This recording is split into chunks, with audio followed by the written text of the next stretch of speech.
Ce sont les Grecs qui furent les premiers à mesurer les quantités de pluie 500 ans avant Jésus-Christ. 100 ans plus tard, en Inde, on utilisait des bols pour recueillir l'eau de pluie et la mesurer. Dans les deux cas, ces mesures servaient à estimer le rendement futur des cultures. L'État possédait un tel pluviomètre, mais seulement pour taxer les agriculteurs. En fait, les paysans n'étaient pas taxés sur la taille de leur récolte, mais sur la quantité de pluie reçue. Le premier pluviomètre standard en bronze vit le jour en 1441 en Corée. 200 ans plus tard, l'Italien Benedetto Castelli, disciple de Galilée, sera le premier à utiliser un récipient en verre cylindrique gradué pour faire ses relevés. Il est aussi le premier à noter les quantités reçues toutes les heures.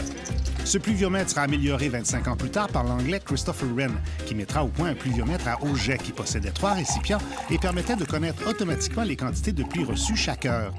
De nos jours, même si dans certaines stations d'observation, l'observateur doit encore se rendre au pluviomètre pour noter la quantité de pluie reçue, la plupart sont maintenant automatiques et enregistrent directement leurs données dans un programme informatique.